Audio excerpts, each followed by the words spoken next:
Shalom. La Gemara Yevamot, page Samech Bet Amoud Bet, nous raconte concernant Rabbi Akiva qu'il avait 24 000 élèves. Et les 24 000 élèves de Rabbi Akiva, ils sont morts depuis Pessah jusqu'à Atzeret. Tous les 24 000 élèves, ils sont morts pour cette raison.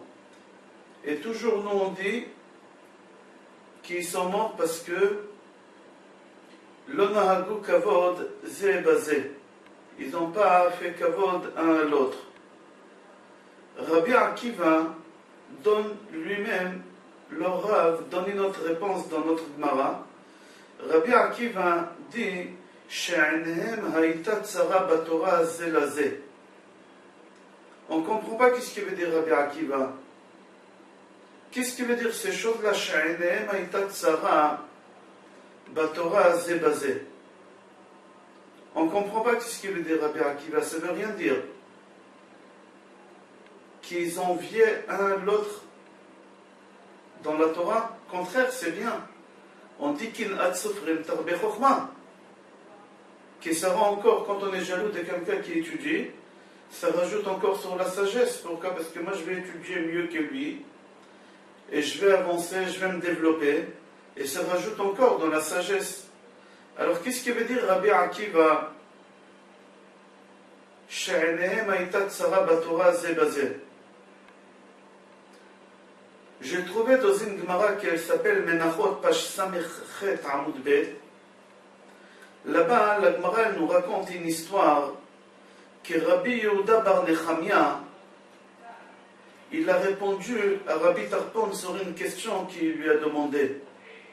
Rabbi Tarpon, il a demandé à Rabbi Yehuda bar Nechemia, Ma ben Omer l'eshte alechem. Quel point commun on peut trouver entre les Omer? Le Omer, c'est la mesure qu'on ramenait de la récolte, et shti alechem. Et lechem apanim. Rabbi Yehuda, il a répondu tout de suite. Sa réponse, elle était très bonne. Rabbi Tarpon, il s'est tu, il n'a pas répondu.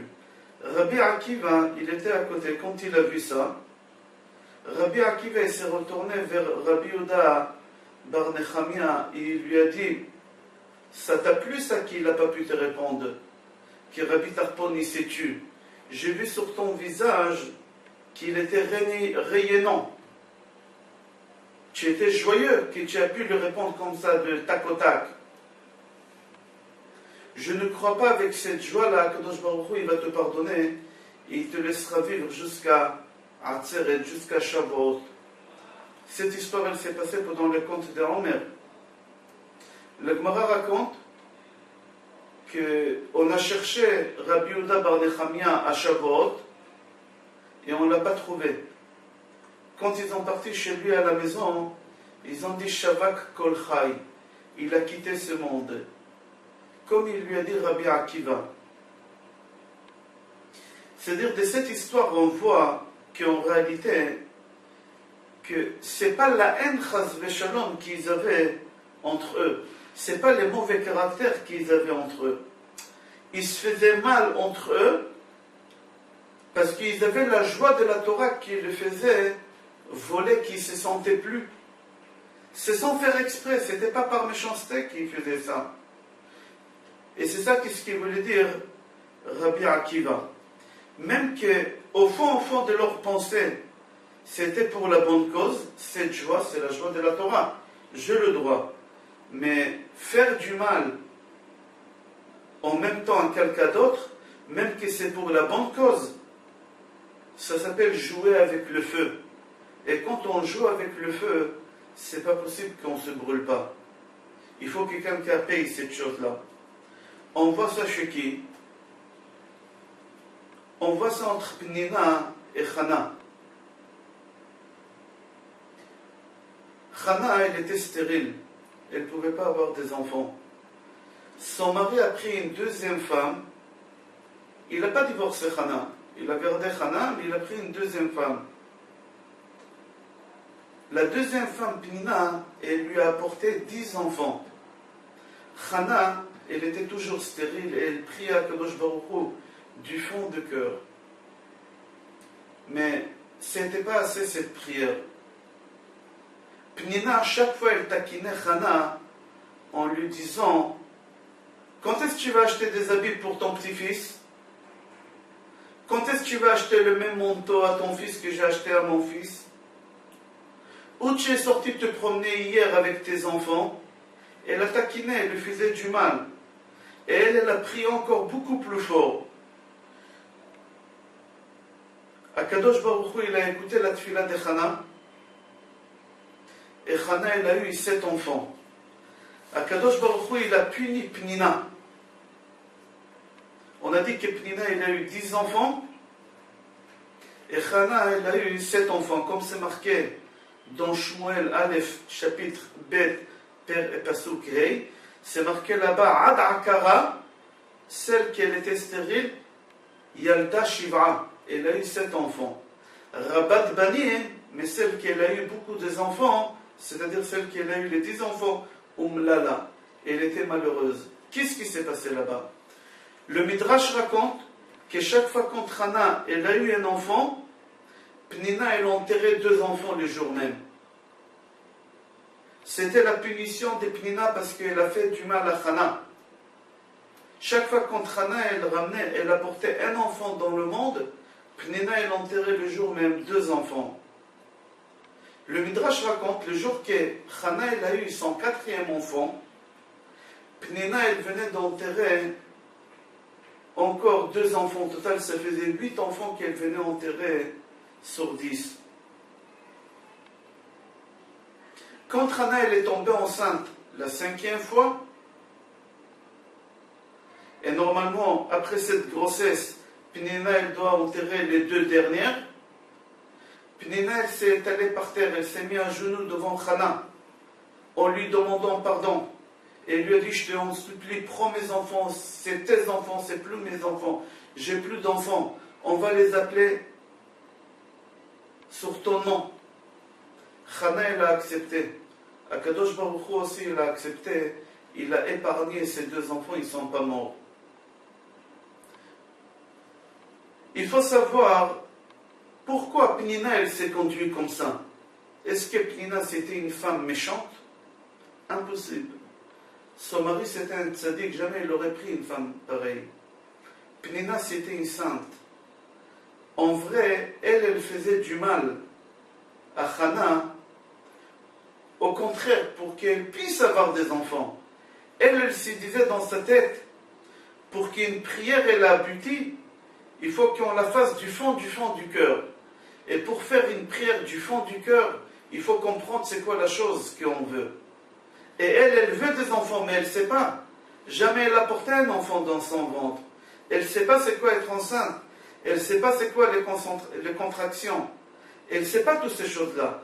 Alors Pnina, elle lui faisait sentir c'est quoi ça avoir un enfant. Quel plaisir d'aller acheter des habits.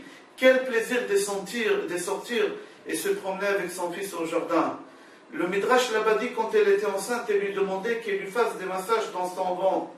Pourquoi? C'est méchant à première vue. Non, elle voulait qu'elle sente c'est quoi un bébé qui bouge dans le ventre de sa mère.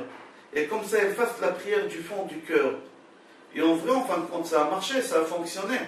Voilà, Kadosh Baruch Hu, il a écouté sa prière.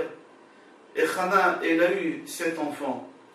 Mais on dit qu'Akadosh Baruch Hu medagdakim tzadikim kechut ha'se'ara. Avec les tzadikim, Akadosh Baruch Hu, il fait très très attention à leurs gestes et faits.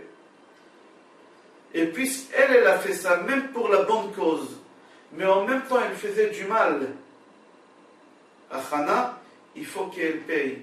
Et Akadosh Baruch Hu, il était très très dur avec elle. Chaque fois qu'entre Hana, elle apportait un enfant, Pnina, elle perdait 2 enfants. On voit encore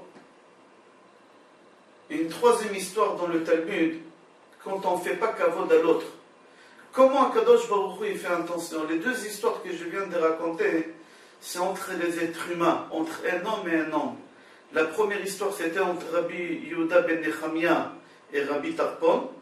La 2e histoire, c'était entre Pnina et Hana.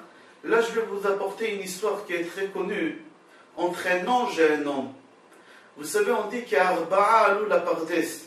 Il y a 4 rabbinim qui ont monté au ciel pour apprendre la Torah de côté secret, Pardes, Pshat, Remez, Drash et Sod. Un de ces 4 rabbinim, il s'appelait Elisha ben Avouya. Elisha ben Avouya, il est monté au ciel. Et il a vu l'ange même tête. On n'a pas le droit de dire son nom. Même tête, Reshvavnon, même tête. Il a vu qu'il était en train d'écrire Zechuyotehem chez Israël, les mérites d'Israël, mais assis. Akadosh Baruch Hu, il a pris cet ange et il lui a donné 60 coups de fouet du feu.